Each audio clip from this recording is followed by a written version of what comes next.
것이 감리교회는 1979년부터 오래됐어요.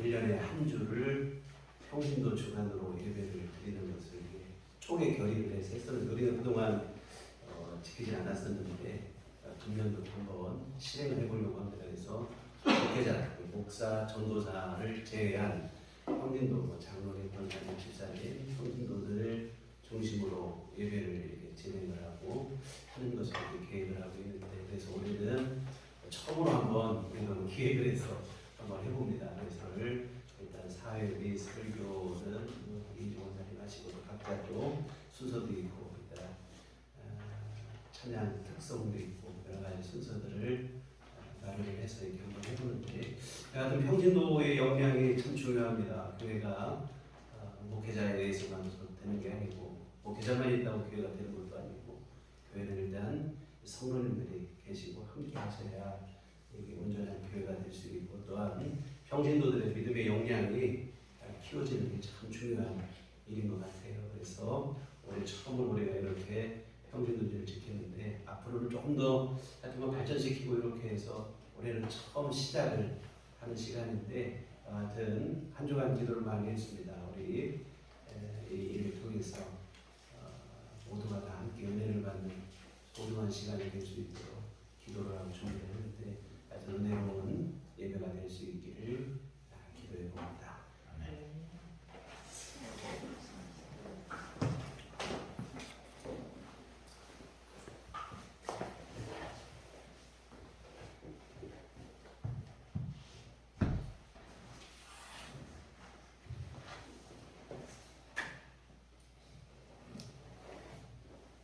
예배전 찬송 347장 허락하신 새 땅에 다 같이 부르시겠습니다. 주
이처럼 사랑하사 독생자를 주셨으니 이는 그를 믿는 자마다 멸망하지 않고 영생을 얻게 하려 하시니라.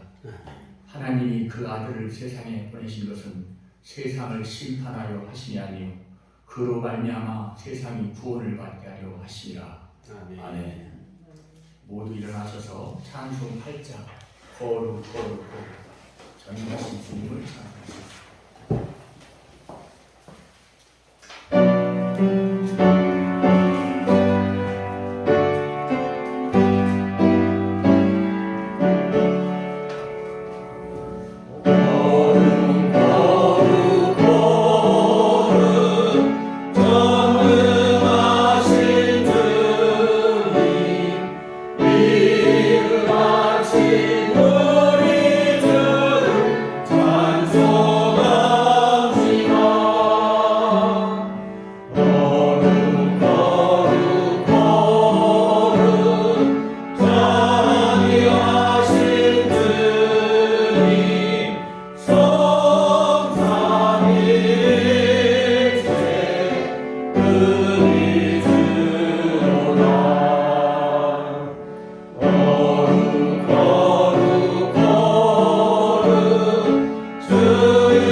사도신경으로 신앙을 고백하시겠습니다.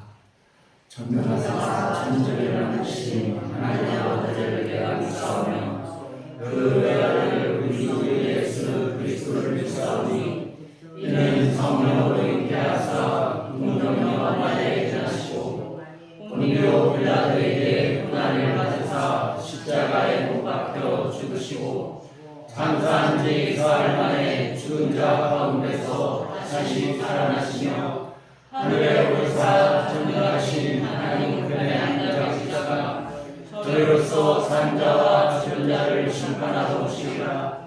성령을 믿사오며 거룩한 공예와 성도가 서로 교통하는 것과 죄를 사하여 주시는 것과 몸이 다시 사는 것과 영원히 사는 것을 믿사옵나이다. 아멘. 성시교독은 21번 시편 34편입니다.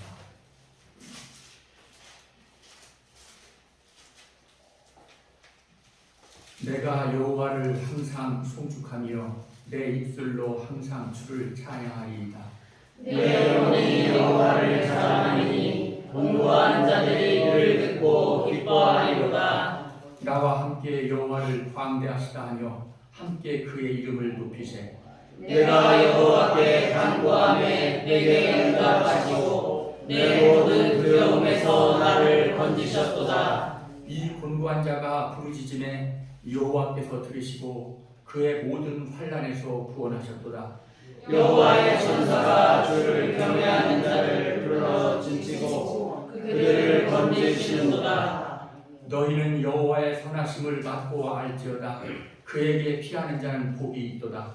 너희 성도들아 여호와를 경외하라. 그를 경외하는 자에게는 부족함이 없도다. 젊은 사자는 궁핍하여 쓰릴지라도 여호와를 찾는 자는 모든 좋은 것에 부족함이 없으리로다. 아멘.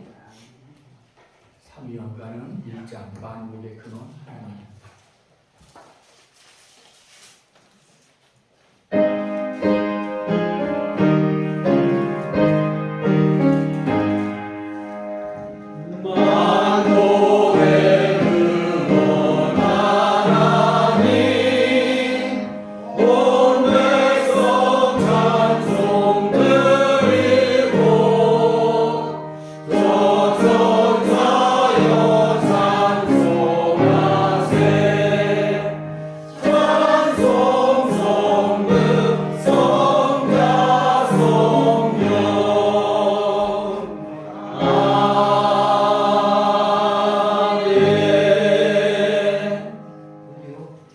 자리에 앉으시기 바랍니다.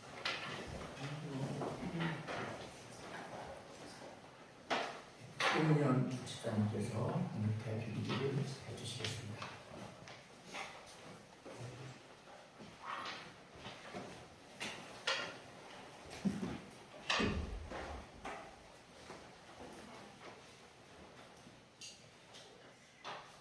사랑과 은혜가 풍성하신 아버지 하나님, 오늘도 기쁨으로 주님의 성전에 나와 예배하게 하시고 말씀을 통해 다시 주님 앞에 나아가게 하시니 참으로 감사합니다. 오늘 우리가 예배할 때 준비한 감사와 찬양과 예배를 기뻐받아 주시옵소서. 아멘. 지난 한 주도 소중한 하루하루로 셀 수 없는 감사함이 있었지만 처해진 어려운 환경 속에서 주님께 모든 것을 맡기고 의지하기보다는 제가 할 수 있는 일들을 찾아보고 결과를 염려하며 보냈습니다. 주의 자녀로서 온전히 살아내지 못한 저의 죄를 용서하여 주시옵소서. 하나님, 제가 가진 작은 마음들을 내려놓고 주님께 순종하는 삶을 살기로 합니다. 하나님께서 하나님을 사랑하는 자, 곧 그의 뜻대로 부르심을 이룬 자들에게는 모든 것이 협력하여 선을 이룬다고 말씀하셨습니다. 주님이 가진 선하신 계획에 대한 믿음으로 살게 되길 바라고 또 원합니다. 흔들리는 삶 가운데서도 하나님께서 베풀어 주신 은혜를 날마다 기억하고 감사와 기도와 예배로 주님께 나아가는 삶을 살 수 있게 하나님 도와주시옵소서. 아멘. 주님, 성도님들의 삶을 위하여 기도합니다. 때를 따라 인도하시는 하나님의 은혜를 경험하게 하여 주시옵소서. 가정과 직장에서 하나님의 말씀을 순종하며 살고자 하는 성도님들의 삶을 축복하여 주시옵시고 세상의 빛과 소금으로서 살아갈 때 세상에서 줄 수 없는 놀라운 기적과 축복을 누리게 하시옵소서. 정신적으로 육체적으로 힘든 성도님들께 주님께서 권능의 손길로 만져주시어 치유의 은혜를 허락하여 주시옵시고 하나님이 주시는 위로와 소망을 경험하게 하시옵소서. 목사님을 위하여 기도합니다. 목사님께서 이 지역에 위치하는 사람들에게 복음을 전하는 목자의 사명을 다할 수 있도록 지치지 않는 건강을 주시옵시고 기름 부어 주시옵소서. 하나님의 은혜를 주시옵시고 성령 충만함으로 말씀을 전하게 하옵소서. 예배의 시중을 주님께 맡겨드리오며 우리를 사랑하사 작은 목숨까지 내어주신 우리 주 예수 그리스도의 이름으로 기도합니다. 아멘.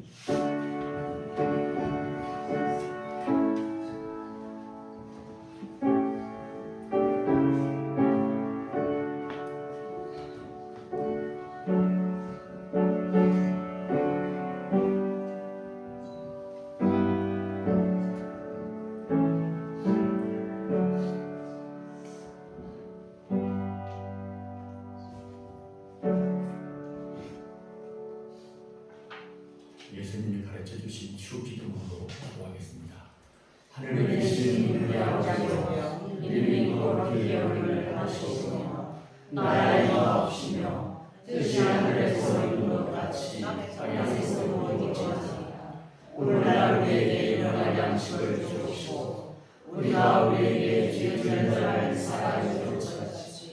우리의 죄를 사하여 주옵시고 우리를 시험에 들게 하지 마옵시고 다만 악에서 구하옵소서. 내게 나라와 권세와 영광이 아버지께 영원히 있사옵나이다. 아멘. 오늘 성경 말씀은 요한계시록 2장 4절 1절 말씀입니다.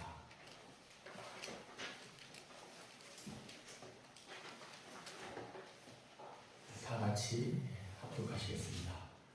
그러나 너를 책망하시지 않으니 너의 처음 사랑을 버렸느니라. 아멘.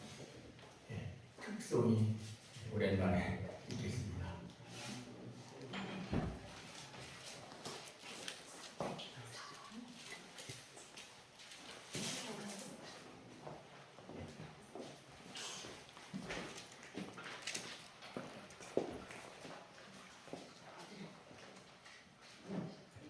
혹시 안 나오세요? 준비하시고도 안 나오세요?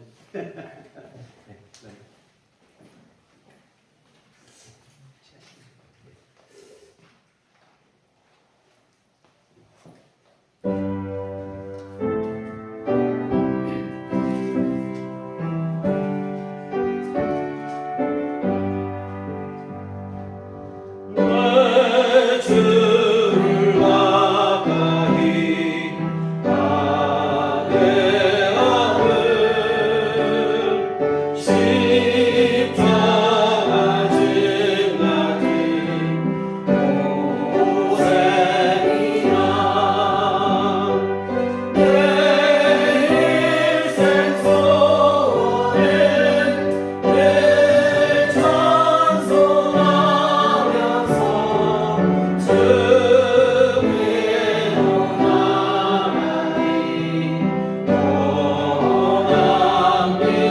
제가 이 오랜 세월 교육자로서 교단에서 여러 계층의 사람들을 대상으로 이렇게 강의를 하고 여러 가지 말들을 해오며 지냈는데 오늘 그 설교라는 이름으로 부족한 제가 이 교회 강단에 생전 처음 서보니까 굉장히 특별하게 느껴지고 소중하게 느껴지고 한편으로는 뭐라 그럴까요? 굉장한 무게감이 이렇게 느껴집니다. 이런 평시도 주일에 이런 기회를 주신 것은 아까 목사님께서 말씀하셨지만 우리들이 믿음 생활에 뭔가 좀 새로운 동기를 부여하라는 그런 의미로 알고 이런 기회를 주신 하나님과 목사님께 감사드립니다. 저는 꼭 40년 전에 지금 제 아내와 대전의 한 교회에서 그 목사님 주례로 결혼식을 올렸습니다. 아내는 저를 만나기 전에 그 소망이 교회 그 목사님 사모님 되는 것이 소망이었습니다. 그래서 저를 만나기 전에 군목이라든가 뭐 신학생, 전도사 이런 교육 이런 사역자들을 만나서 선두 여러 번 봤다고 합니다. 그런데 운명인지 불행인지 저를 이렇게 만났습니다. 그래서 제 결혼 초기에만 해도 제가 교직을 그만두고 신학을 해서 목회자의 길을 걷기를 원했습니다. 자기 친구들도 다 그쪽에 있다 보니까. 그런데 저는 그 목회자의 길이 뭐 감히 엄두도 못 낼 저에게는 그런 길이고 고난의 길이고 또 저에게 그러한 영향도 전혀 없었기에 저는 아예 무관심하게 무시하고 지냈습니다. 그 점은 좀 지금도 미안하게 생각되는데요. 지금도 제가 어디를 이렇게 가게 되면 식당 같은 데 가게 되면 사람들이 신분이 목사님이 아니냐 그런 질문을 종종 받았습니다. 그런데 저는 그 질문을 받으면서 두 가지 생각을 했습니다. 첫 번째 생각은 내가 이 사기꾼 같은 나쁜 사람은 보이지 않는구나. 그래서 뭔가 그 목사님 같다는 말이 굉장히 좀 기분이 좋았어요, 솔직히. 그런데 다른 한편으로는 제가 제 내면을 봤을 때 제가 흥결이 많은 사람이고 목회자로서가 되기에는 여러 가지 역량이 부족한 사람인데 그 목회자라고 그러니까 그 말이 굉장히 좀 자괴감을 줬습니다. 저는 그 명실상부라는 말을 좋아합니다. 명과 실은 이름과 그 실제를 항상 서로 부합을 해야 합니다. 명성과 실제, 어떤 믿음과 행동, 이론과 실제, 겉과 속 이런 것들이 항상 뭔가 합일이 되어야 하고 하나가 되어야 하고 함께가 있는 거 조화롭게. 그런데 저를 그 목사님으로 보는 그 시각에는 그런 어떤 명과 실이 상부하는 측면이 저한테 있기 때문에 그 말이 오히려 좀 부끄럽고 자괴감이 들었습니다. 이 시간에 드리는 제 말씀을 설교라는 이름으로 이렇게 명명하기에는 굉장히 목사님도 계신데 죄송하고 또 과분하고 좀 주제넘는 그런 말이라는 생각도 듭니다. 다만 제가 오랜 믿음 생활을 해오면서 저의 신앙적인 체험을 바탕으로 해서 뭔가 좀 참회를 볼 수 있는 심정으로 고해성사하는 그런 마음으로 제 믿음 생활을 되돌아보고 또 여러 성도님들과 함께 뭔가 좀 마음을 가다듬고자 합니다. 이 시간에 드리는 저의 말씀의 그 주제는 하나님을 향한 첫사랑의 회복입니다. 목사님께서 지난번에 설교 요청을 듣고 제가 잠깐 고심을 하다가 제 머릿속에 제 신명수에 항상 어떤 과제처럼 숙제처럼 그 남아있는 과제가 바로 이거였어요. 그래서 주저하지 않고 이 주제를 오늘 말씀의 주제로 이렇게 삼게 됐습니다. 우선 육신적으로 첫사랑이라는 말은 굉장히 아시다시피 순수함, 어떤 풋풋함, 신선함을 주는 그런 말입니다. 연애 과정에서 첫사랑에 빠져서 결혼을 하는 사람도 있고 또 첫사랑 결혼으로 고리되지 못한다, 성사되지 못한다 그 속설도 있습니다만은 저는 그 짧은 인생에서 좀 불행하게도 아쉽게도 한 번도 짝사랑을 못 해봤습니다. 못 해보고 대학교 3학년 때 아주 심각하게 정말 지독하게 그 뭐라고 짝사랑을 해본 적이 있습니다. 그런데 이 짝사랑이라는 것은 일방적인 사랑이고 그것은 어떻게 보면 불완전한 사랑이고 불구자적인 사랑이기 때문에 그 진정한 사랑이라고 할 수 없습니다. 그런데 제가 지금 신앙적으로 말씀드리는 이 첫사랑이라는 것은 우리가 처음으로 하나님을 영접하고 접했을 때 그 순수하고 깨끗하고 헌신적이었던 그 사랑했던 그 첫 믿음에 대한 첫사랑을 우리가 뭔가 회복하자는 그런 의미입니다. 하나님은 우리 인간을 무조건적으로, 절대적으로, 일방적으로 사랑하고 계십니다. 그야말로 조건 없는 아가페 사랑을 하고 계십니다. 요한일서 4장 9절에서 10절은 이렇게 말하고 있습니다. 하나님의 사랑이 우리에게 이렇게 나타난 바 되었으니 하나님이 자기의 독생자를 세상에 보내심은 그로 말미암아 우리를 살리려 하심이라. 사랑은 여기 있으니 우리가 하나님을 사랑한 것이 아니요 하나님이 우리를 사랑하사 우리 죄를 속하게 하여 화목제물로 그 아들을 보내셨습니다. 이렇게 하나님은 우리를 무조건적으로 절대적으로 사랑하시는데 그럼에도 불구하고 우리들은 믿음 생활 초기에는 뭔가 하나님께 헌신한 듯 하다가 세월이 지나면 뭔가 나태해지고 어떤 타성에 젖어서 게을러지고 하나님에 대한 그 충성심이 약해집니다. 육신적으로 인간적으로 가장 이상적인 사랑은 짝사랑이 아니라 사후 남녀가 서로 사랑하는 것인 것처럼 하나님과 우리의 관계는 하나님이 우리 인간을 무조건적으로 절대적으로 일방적으로 사랑하고 계시니까 우리들 또한 하나님을 무조건적으로 무한 사랑하는 일이라고 생각합니다. 그런데 현실에서 보면 하나님이 우리 인간에 대한 사랑은 늘 변함이 없는데 우리 인간이 하나님에 대한 사랑은 방금 전에 말씀드린 것처럼 세월과 함께 자꾸 열정이 식어가고 있습니다. 우리는 하나님과 인간이 뭔가 사하고 사랑하는 그런 믿음 생활, 이상적인 믿음 생활의 어떤 구조를 만들어가는 것이 굉장히 중요하다고 생각되고 특별히 우리들이 하나님을 향했던 그 첫사랑, 첫 믿음의 순수함과 열정을 우리가 찾아야 한다고 생각됩니다.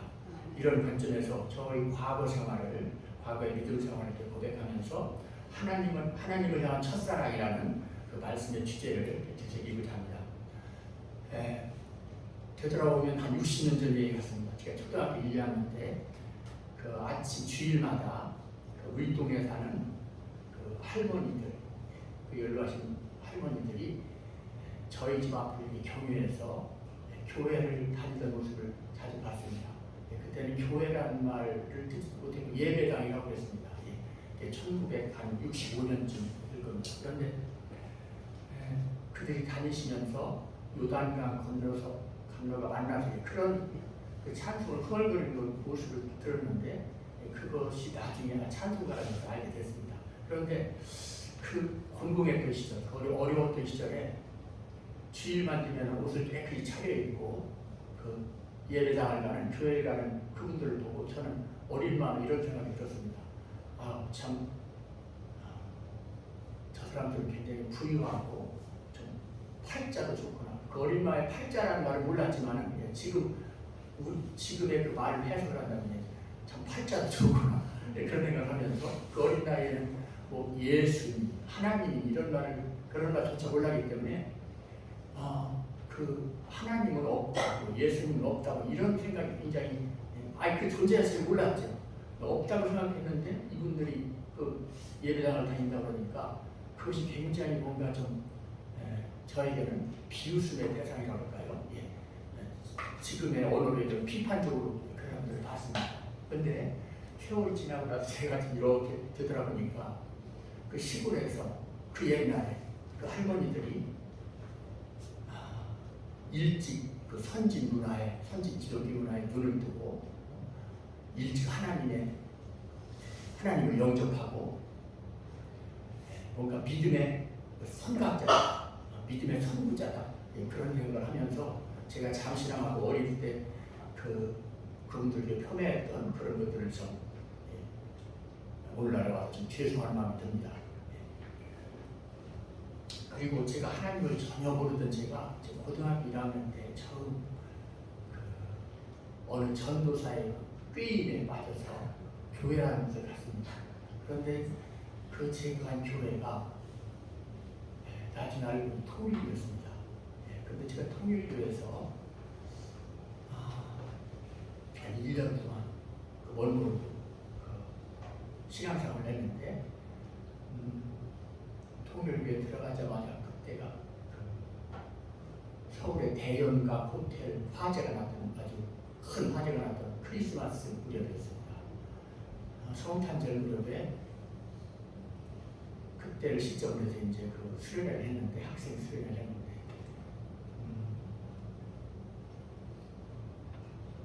그 성경책은 없었고 수련회 내용이 그 통일교에서 만든 통일교리책 그것을 가지고 막 그 목사가 칠판에다가 이론적인 걸 쓰고 그걸 외우게 하고 그랬던 기억이 납니다. 그런데 그 어린 마음에 제가 성경에 대해 전혀 몰랐으니까 굉장히 그 교리가 논리적이다. 뭐 그런 생각을 했어요. 논리적이다 그런 생각을 했어요. 그리고 그때 그 목사라는 분이 금식을 하면은 큰 축복을 받는다. 그런 얘기를 해서 그 뭣도 모르고 3일간 금식 기도를 한 적이 있습니다. 그런데 지금 생각하면 어처구니 없는데요. 제가 그 축복을 받는다는 그 말에 눈이 멀어서 이렇게 금식 기도를 했습니다. 그런데 한 이틀째 보니까 너무 배가 고픈 거예요. 다른 사람들이 그 당시 얼마나 그때 뭐 배고플 때 아니에요. 그 동김치 하나 넣고 밥을 먹는데 그게 너무 먹고 싶어서 이틀째는 내가 금식 포기하고 밥이나 먹을까 그런 생각이 됐습니다. 그런데 그걸 무난히 참고 금식을 마쳤습니다. 그리고 그 지금도 생각나는 것이 성탄절 날 목사라는 분이 저를 자기 방으로 혼자 불러서 예수님이 태어난 날이 오늘이 아니라 참 예수님이라는 걸 했어요. 참 하나님 그 생일은 1월 4일이다 그런 얘기를 해서 그 말이 굉장히 의아했습니다. 저는 이단이라는 걸 전혀 몰랐기 때문에. 그런데 나중에 알고 보니 문선명의 생일이 그 1월 4일이었다 그럽니다.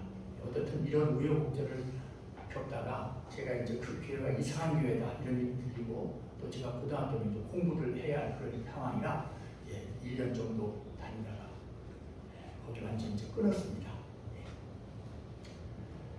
아무튼 초기에 이런 우영스러운 이단에서 제가 이제 탈출해서 대학교 때부터 믿음 생활을 했는데 제가 저는 이제 교육대학을 졸업하고 제가 다시 그 영어에 대한 영어 교육에 대한 그 열망이 너무 커서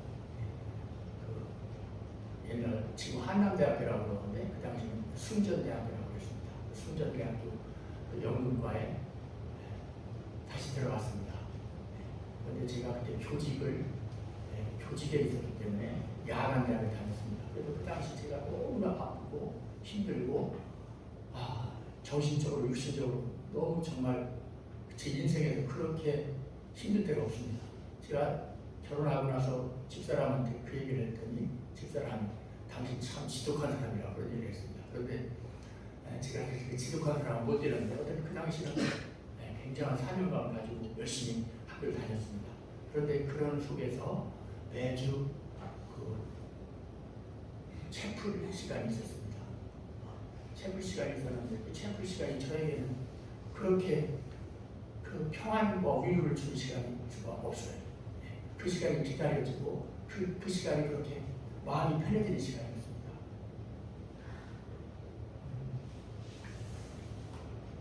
그 사람은 뭔가 자신이 풍요롭고 넉넉하면 하나님을 찾지 않는 것 같습니다. 자기가 어려움에 처할 때만 그때서야 이기적으로 하나님을 찾는 뭔가 좀 그런 어리석은 존재라고 생각을 합니다.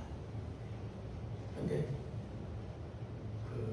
그때 제가 하나님한테 매달렸고 인간의 풍지가 곧 하나님의 기회다 그런 말이 있습니다. 그 말이 좀 설득력이 있다고 생각이 됩니다. 그런데 우리가 하나님의 존재, 하나님의 존재의 의미를 규정할 때 여러 가지 얘기합니다. 뭐 전지전능한 하나님,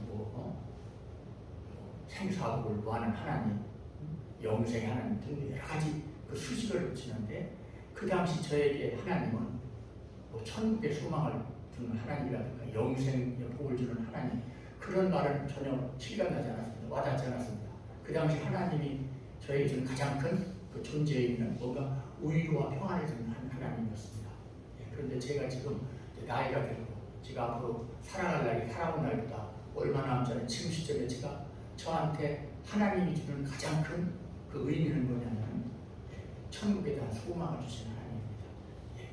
그것이 제가 그 교회를 어떻게 보면 더 열심히 다니고자 하는 하나의 또 이기적인 발로이기도 합니다.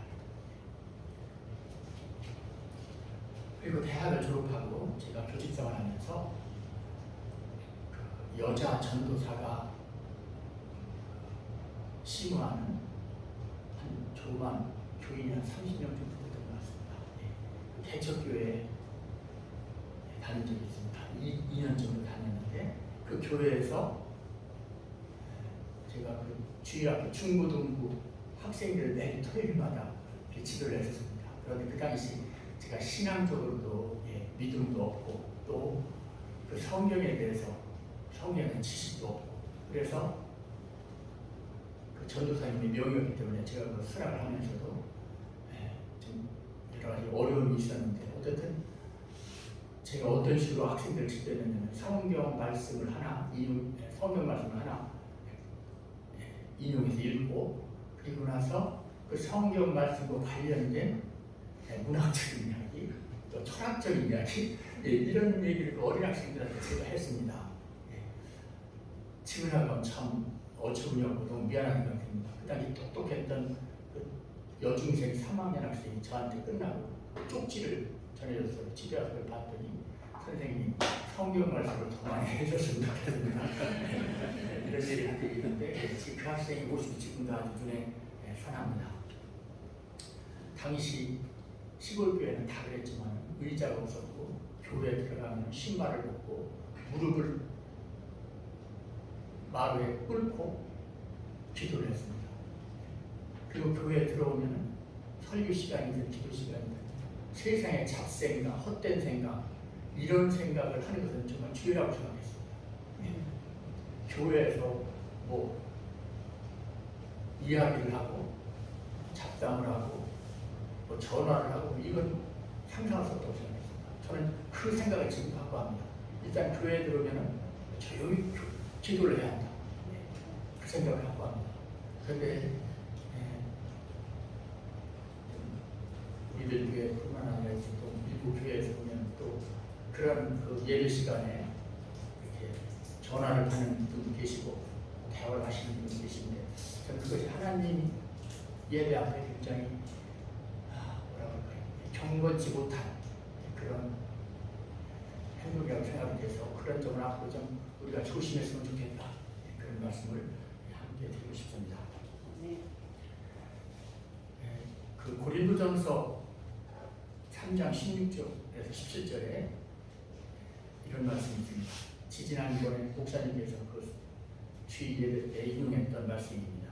너희는 너희가 하나님의 성전인 것과 하나님의 성령이 너희 안에 계시는 것을 알지 못하는 것이라는 말씀처럼 저희 신령 안에서 늘 하나님의 성령만이 자리 잡고 있어야 한다는 그런 생각을 하고 있습니다. 그래서 우리가 이 교회에 들어오면 일단은 우리가 좀 경건한 마음으로 기도에 집중하고 예배에 집중하고 말씀에 집중하는 것이 필요하다. 그런 생각을 하게 됩니다. 물론 사람인지라 저도 때에 따라서는 집중하면서 그 목사님의 설교를 들으려 하다가 어느 때는 너무 졸려서 눈을 뻥뻥일 때도 있고 졸을 때도 있는데 굉장히 좀 죄스러운 일입니다. 다시. 그런데 이런 몇 명 되지 않은 교회에서 제가 좀 모bul을 보았습니다. 그 사람이 교회를 살아가면서 볼 거를 많이 봐야 돼. 못 볼 거를 보면 안 되는데 못 볼 거를 많이 봐요. 그 전도사와 그 교회 그 토착 세력이라고 그래요. 그 교회 오래다니는 그 토착 터질 때가 그 집사들 간에 또 교회 재정 문제로 싸움이 나서 그냥 서로 악담을 돋고 그 싸우는 그런 광경을 봤습니다. 저는 그 당시요 신앙의 초기 단계였고 교회 다니는 사람들 정말 다 선남 선도를 알았습니다. 그래서 더군다나 교회에서 이런 일이 있다는 것은 있을 수 없는 일이었기에 굉장히 실망도 했고 충격을 많이 받았습니다. 지금도 그런 일들이 대한민국 교회에서 종종 있는데 저는 어떤 이유에서든 간에 교회에서 목사님과 성도들 간에 또 성도들 상호 간에 그런 다툼이나 불화나 그런 추문이 발생한다는 것은 이것은 하나님을 배반하는 있을 수 없는 일입니다. 그런 사람은 사실 하나님을 떠올릴 자격도 없고 교회를 다닐 자격이 없다고 했습니다.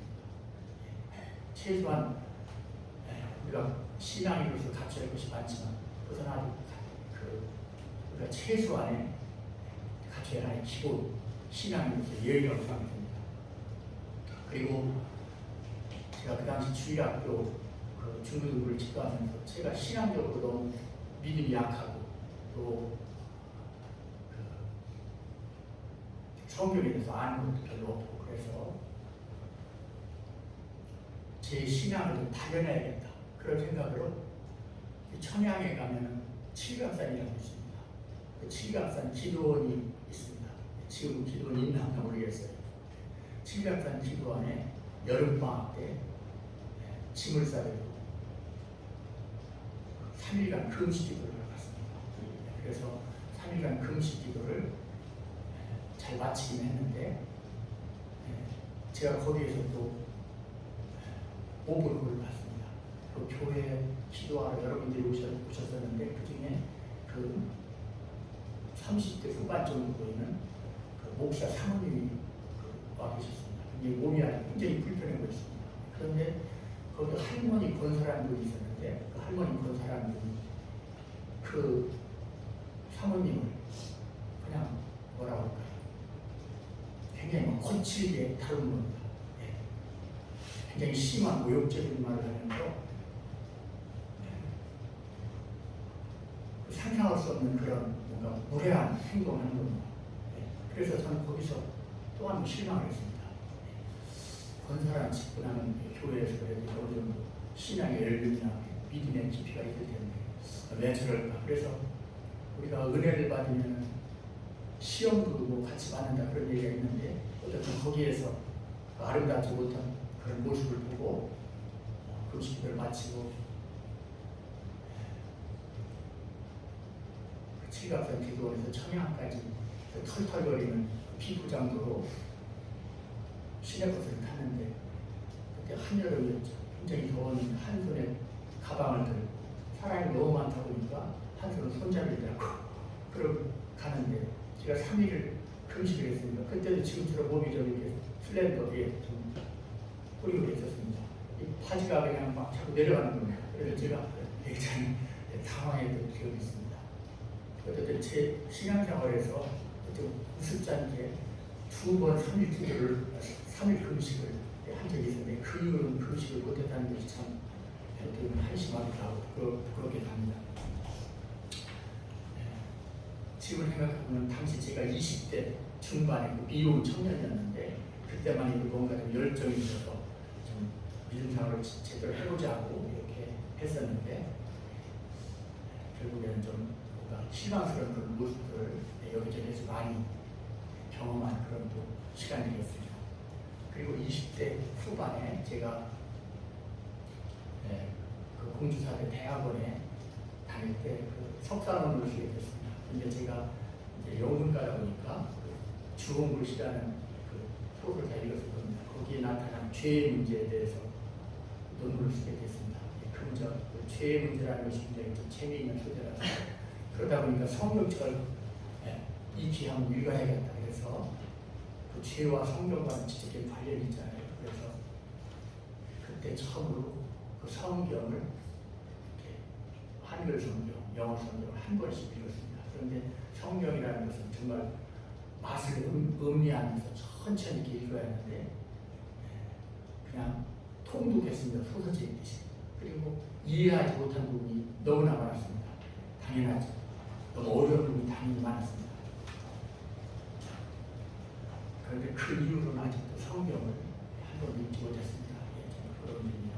제가 5, 6년 전에 그 순천에 있는 그 테렉산맥의 저자 조정래 문학관을 간 적이 있었습니다. 거기 가니까 조정래 그 테렉산맥이라는 소설이 10권으로 이제 대하 장편 소설인데 그것을 아들과 며느리가 이렇게 베껴쓰기 필사하는 것이 이렇게 쌓여 있습니다.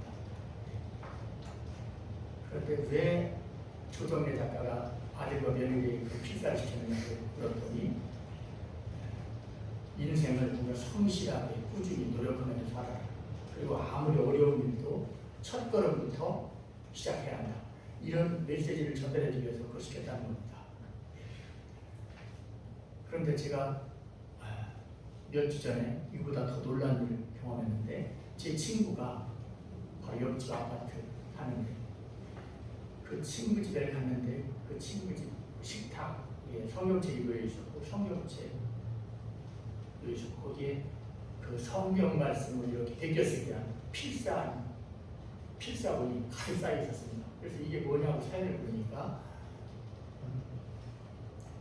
그 사모님이 천주교 독실한 신자인데 자기 남편, 아들, 며느리, 손자 등등에서 선물로 주려고 해서 6번을 필사했다는 겁니다. 성경책을 6번을 쓴 거예요. 양이 얼마나 많겠어요. 그 글씨를 봤더니 얼마나 정성껏 썼는지 그 보는 것만으로도 은혜가 됐습니다. 그런데 그것을 자식들한테 뭔가 가족들한테 축복을 주고 싶어서 이걸 썼다는 겁니다. 고려시대 때 만든 그 세계문화유산 그 8만대장경이 합천해인사에 있습니다. 그 8만대장경은 아시다시피 몽고의 침입을 막기 위해서 부처님의 말씀을 통해서 몽고의 침입을 막기 위해서 16년에 걸쳐서 8만 개가 넘는 목각, 나무각의 그 불경의 말씀을 일일이 다 조각해서 만든 대장경판입니다. 그런데 그것이 가능했던 것은 불신이 깊었기 때문에 불신이 있었기 때문에 가능했다고 그러는데 지금 제 친구 사모님이 그 베껴쓰기 성경 필사를 한 그것도 그만한 어떤 하나님에 대한 사랑, 믿음이 독실했기에 가능하지 않나 그런 생각이 들면서 저는 그것을 보면서 감탄하면서도 한편으로는 제 자신이 좀 부끄러웠습니다.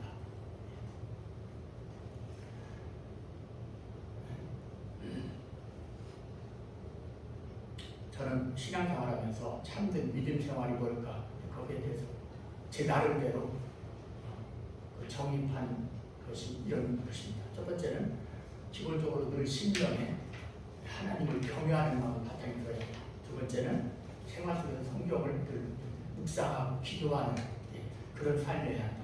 그리고 세 번째는 이런 믿음의 가치, 형식 내용이 실제 삶에서 인간관계에서 사회 속에서 뭔가 행동화되고 내면화되고 습관화가 돼야 한다. 그런 생각을 합니다. 우리가 기도를 하고 예배에 참석하고 찬송을 하고 하는 이런 신앙적인 외적 행위는 우리 믿는 사람들이 가져야 할 기본적인 하나의 행위라고 생각이 됩니다. 그런데 이런 기본적인 바탕 위에서 우리가 지금 말씀드린 대로 그 믿음에 합당한 선한 행동이 뭔가 외부로 표출될 때 그것이 진정한 참된 그리스도인이다 이런 생각이 들어갑니다. 그 믿음의 행위와 믿음과 뭔가 괴리가 있다면 이것은 바리새인 같은 그런 위선적인 신앙이 될 수밖에 없다 이런 생각을 하게 됩니다. 그 아들 대화가 서울에서 전세세를 하고 있는데 1년 전에 기간이 돼서 다른 아파트로 이사를 가게 됐습니다.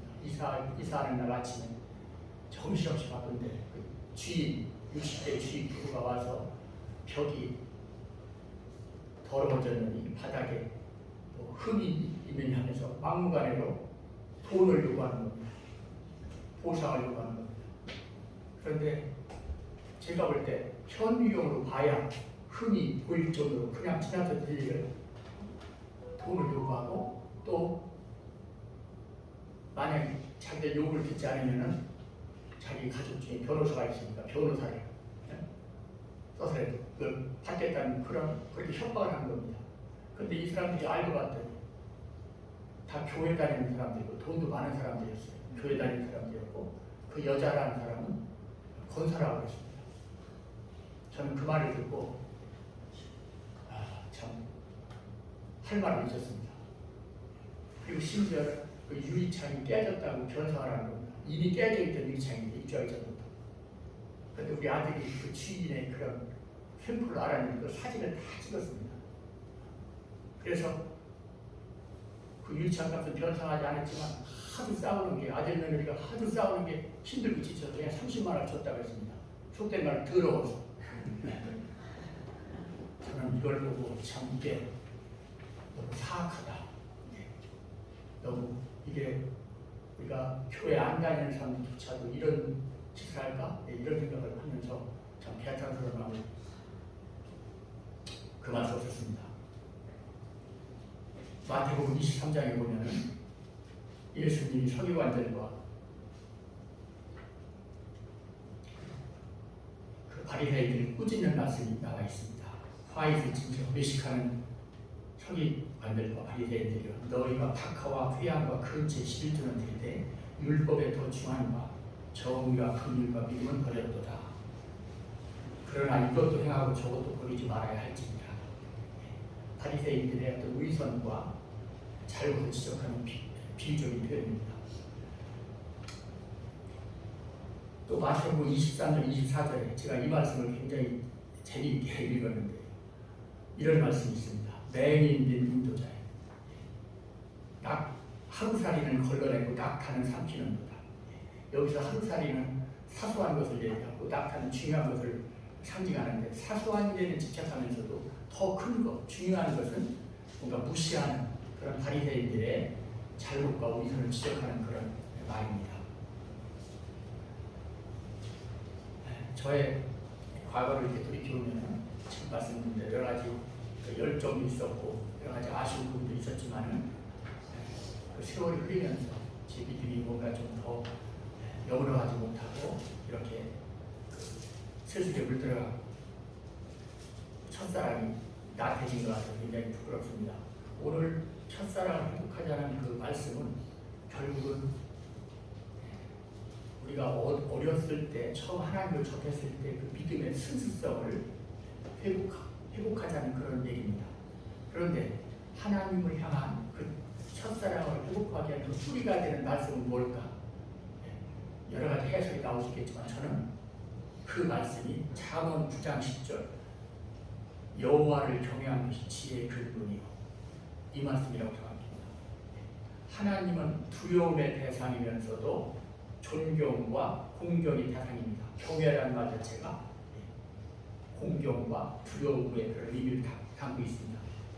그런데 여기에서 하나님의 지혜라는 것은 우리가 살아가면서 수많은 많은 문제들을 마주하는데 그 많은 문제들을 뭔가 해결하는 하나의 최고의 방법, 최고의 전략이 바로 지혜다.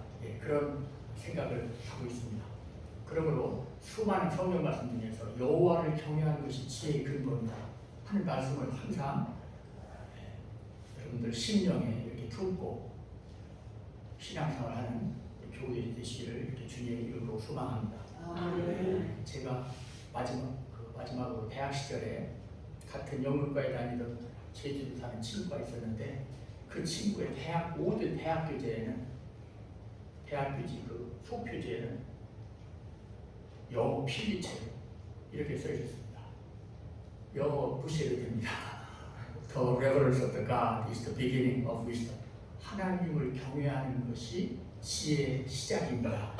지혜의 근본이라 이렇게 번역했는데 영어 성경에는 시작입니다. beginning이라는 것을 썼습니다. 저는 그때 그 말씀이 그 막 힘든 시절에 굉장히 머릿속에 강하게 각인되었었고, 그래서 지금도 제가 가장 좋아하는 성경 구절이 이 말씀입니다. 근데 제가 교단에서 한평생을 지내면서 놀란 것은 이 말씀이 선지자적인 예언적인 말씀이라 그렇게 생각합니다.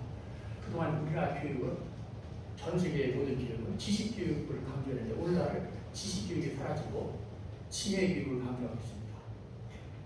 그래서 학교 모든 교육과정도 지혜교육으로 모두 바뀌고 있습니다. 그런데 오래전에 하나님을 아는 것이 지혜의 근본이라고 이렇게 하신 말씀이 지금 우리 교육에서도 참 새롭고 앞을 내다볼 말씀이다 그런 생각을 합니다. 이제 마무리를 하고자 합니다. 오늘 저의 말씀 주제인 하나님을 향한 첫사랑 회복을 위해서는 필연적인 전제 조건이 하나님을 경외하는 것이다. 그래서 우리들이 늘 하나님을 경외하면서 살아간다면 하나님의 진정한 자녀로서 세상 사람들로부터 칭찬을 받고 손가락을 받는 일은 없을 것이다. 그 생각이 들고요. 두 번째는 하나님을 경외하면서 살아간다면 하나님의 영광스러운 자녀로서 빛과 소금의 역할을 다하는 가운데 하나님으로부터 칭찬을 받고 상급을 받는 축복이 있어야 생각합니다. 이제 우리 모두 순수하고 열정적이었던 젊은 시절에 우리 각자의 믿음을 상기하면서 그때 하나님을 향했던 그 첫사랑의 믿음을 다시 찾고 회복하는 우리 교회 모든 성도님들이 되시기를 간절히 염원합니다.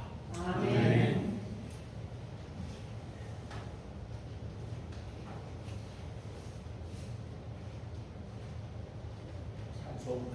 몇 장? 391장입니다. 제가 옛날 좀 힘들 때 공부할 때 체프 시간에 제가 너무 좋아했던 찬송이 아까 예배 전 불렀던 그 찬송하고 지금 391장 이 찬송이 은혜를 줘서 제가 오늘 이 찬송을 택했습니다.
감지의 교우님이 공헌 기도가 있겠습니다.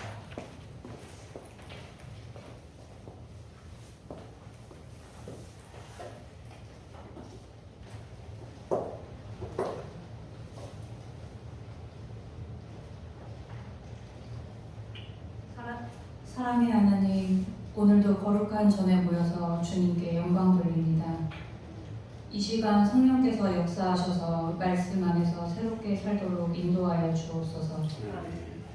성령의 하나님, 이 시간 예배에 종일 임재하셔서 성도들 모두 주님 말씀 듣고 깨달아 은혜 충만하게 하여 주옵소서.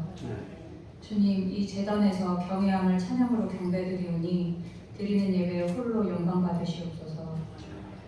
주님께 드릴 예물 정성으로 준비해왔사오니 하나님 기뻐 받아 주시옵고 이 헌금이 예수님의 복음 사역의 확장과 교회의 부흥과 어려운 이웃들을 섬기는 데 사용되게 하옵소서. 모든 성도들이 풍족하게 드리지 못하지만 각자의 가정에 풍요로움을 열어주시옵고 이 시간 목사님을 통해 전해지는 말씀이 저희 마음을 옥토같게 하사 신령한 축복이 임하도록 하여 주시옵고 이 예배를 통해 하늘의 위로와 평강과 기쁨이 저희에게 넘치게 하여 주옵소서. 예수님의 이름으로 기도드렸습니다. 아멘.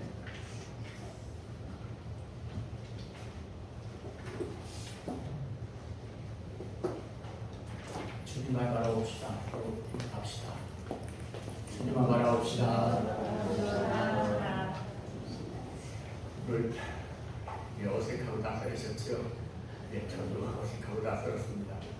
네, 오늘 이 통신도 주일에 위해서 목사님 사모님 성도님도 같이 축복해 주시고 또 평신도 주일에 위해서 이렇게 함께 해주신 모든 분들께 감사드립니다. 7월 첫째 주일은 맥주 감사드립니다. 교회 밖의 집회와 성경부 참여를 합니다. 마지막으로 목사님의 찬양이 있겠습니다.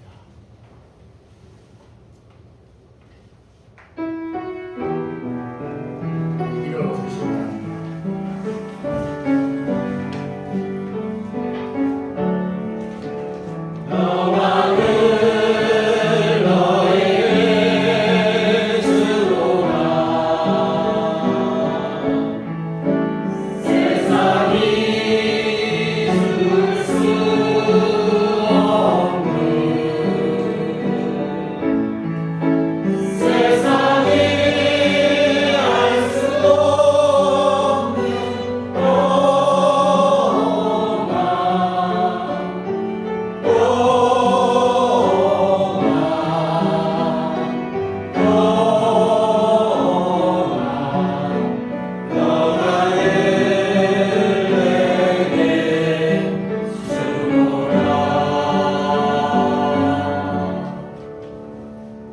성령이 너희에게 임하시면 너희가 권능을 받고 예루살렘과 온 유대와 사마리아와 땅끝까지 이르러 내 증인이 되리라.